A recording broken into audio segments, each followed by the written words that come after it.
Everyone welcome to our YouTube channel exam statistics and solution पर। Friends, East Coast Railway zone के द्वारा एक और ऑफिशियल नोटिस आ चुका है जीटी से रिगार्डिंग। इस बार का जो नोटिस है फ्रेंड्स वो एलपी का ही है, और इस बार का जो नोटिस आपका आया है वो आपका खुर्दा डिवीजन से आया है। ठीक है, तो देखिए ईस्ट कोस्ट रेलवे में 3 जोन है: Walter division, Khurda division and Sambalpur division. तो वाल्टर डिवीजन से एलपीडी का जीडीसी के माध्यम से जो एलपी का वैकेंसी 142 कैंडिडेट का आ चुका है, वो आपका आया था 12/7/2024 के डेट में। आप देख लीजिए खुर्दा रोड से भी, मतलब खुर्दा डिवीजन से भी देखिए 221 कैंडिडेट का आप लोग देख सकते होंगे, 221 कैंडिडेट का भी नोटिफिकेशन आ चुका है। तो इधर देखिए डिटेल्स ऑफ वैकेंसी आप लोग देख लीजिए। असिस्टेंट लोको पायलट जो पे लेवल होता है आपका 2 होता है, बेसिक पे 19,900 से स्टार्ट होता है और ग्रेड पे आपका 1900 होता है। और इसके लिए जो मेडिकल स्टैंडर्ड खास करके याद रखिएगा A1 होता है, आप लोग जानते ही होंगे। और ये जो नोटिफिकेशन आया है आपका पर्टिकुलर खुर्दा डिवीजन से ही आया है, और खुर्दा डिवीजन में जो रेगुलर एम्प्लॉय है उन्हीं लोग इस फॉर्म को दे सकते हैं। ये जो नोटिफिकेशन है एलपी का आया है वो आपका जीडीसी के माध्यम से कंडक्ट किया जाएगा। टोटल वैकेंसी 221 है, यूआर का 171 है, बहुत ज़्यादा है। और एससी का 200, एससी का 23 है और एसटी का आपका 17 है। संबलपुर से अभी जो कैंडिडेट वेट कर रहे हैं उनके लिए खास कर बता देता हूँ कि उनके लिए भी देखिए नोटिफिकेशन 5-7 दिन के अंदर आ जाना चाहिए। और जो वैकेंसी लगभग आपका 150 के से 200 के आसपास ही आपको देखने को मिलेगा। ठीक है, तो कौन इस फॉर्म को फिलअप कर सकते हैं? देखिए वाल्टर डिवीजन से जब आया था तो वाल्टर डिवीजन का जो रेगुलर एम्प्लॉय थे वही भर सकते थे। अब ये खुर्दा डिवीजन से आया तो जो खुर्दा डिवीजन का रेगुलर एम्प्लॉय है वही ये इस फॉर्म को फिलअप कर सकते हैं। हर अपडेट मैं टेलीग्राम में प्रोवाइड करते रहता हूँ। आप लोग इस चैनल के माध्यम से भी चैनल को सब्सक्राइब करके भी और टेलीग्राम ज्वाइन होकर भी आप लोग रेलवे इन्फॉर्मेशन पा सकते हैं। तो इसीलिए मैं आपको पूरा प्रोवाइड कर देता हूँ पीडीएफ को उधर ही।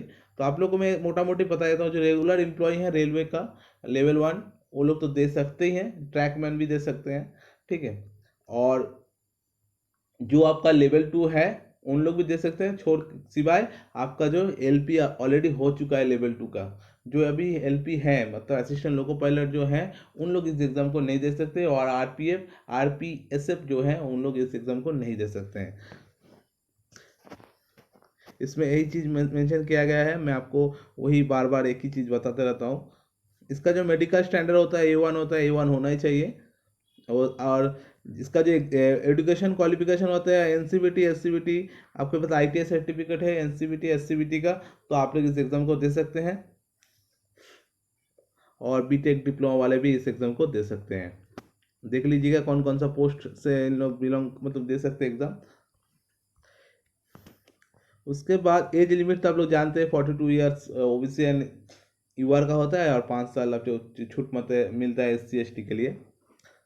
आपको सिंगल सीबीटी एग्ज़ाम होगा, उसके बाद साइको होगा, उसके बाद आपका डीबीएन मेडिकल होगा। मतलब सिंगल सीबीटी मतलब आपको 100 नंबर का पार्ट ए एग्ज़ाम होगा, जिसमें आपका जो सब्जेक्ट होगा देख लीजिए, मैं आपको एक बार दिखाता हूँ। Math, general intelligent reasoning, basic science and engineering. तो इस एग्ज़ाम इसके ऊपर आपको सीबीटी 1 का पार्ट ए एग्ज़ाम होगा। पार्ट बी में आपका जो टेक्निकल फील्ड से आप लोग बिलोंग कर रहे हैं उसका एग्ज़ाम होगा। पार्ट बी में आपको क्वालिफाई करना है, और पार्ट ए के माध्यम से आपको सिलेक्शन मिलेगा आपको साइको के लिए। साइको में 8 गुना कैंडिडेट बुलाया जाता है, तो उसके बाद डीबी के लिए 1:1 कैंडिडेट बुलाया जाएगा। उसके बाद मेडिकल, उसके बाद आपको सिलेक्शन मिल जाएगा पैनल के माध्यम से।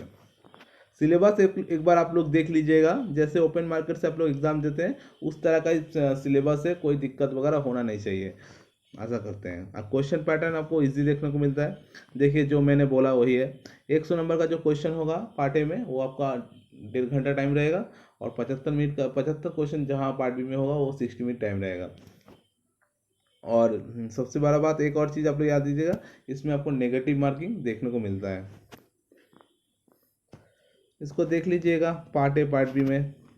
और नॉर्मलाइज होगा आपका जो एग्ज़ाम हो रहा है पार्ट ए पार्ट बी, वो भी आपका नॉर्मलाइज होगा। और पार्ट बी आपको क्वालिफाई होना है, 26.25 मार्क्स लेके आना है। ठीक है, तो ये रहा एक अपडेट। फॉर्म को आपको फिलअप कैसे करना है और कैसे आप लोग देखिए नोटिफिकेशन देख लीजिए। 23/7/2024 के डेट में फॉर्म को कैसे फिलअप करना है और कौन कौन सा डॉक्यूमेंट्स आपको देना है।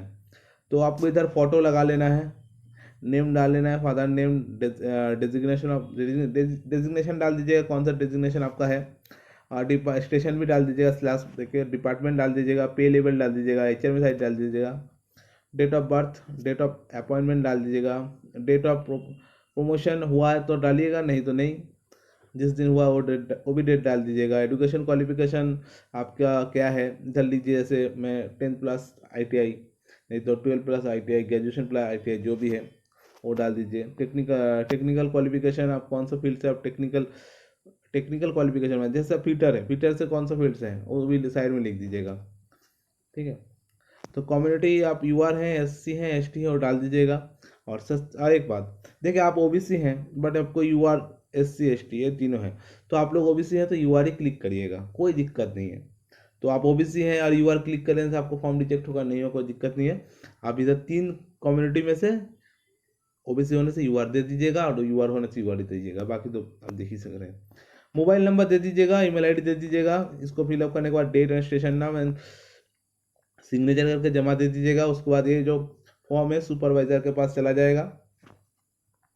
चलिए लास्ट डेट देख लेते हैं इसका कब है, बहुत इंपॉर्टेंट चीज़ मैं आपको बताने वाला हूँ। 20 अगस्त तक इसका लास्ट डेट है। चलिए मैं आपको एक बार मैं दिखा देता हूँ लास्ट डेट कहाँ है।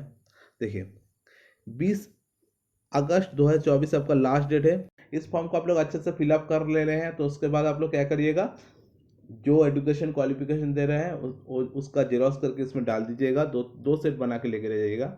और एक एप्लीकेशन लिखिएगा कि आप लोग इस फॉर्म को फिलअप कर रहे हैं और इसका नोटिफिकेशन डाल दीजिएगा। और जो नोटिफिकेशन पहला पेज है उसको भी आप लोग जेरॉक्स करके उसमें डाल दीजिएगा, मतलब 2 सेट बना लीजिएगा।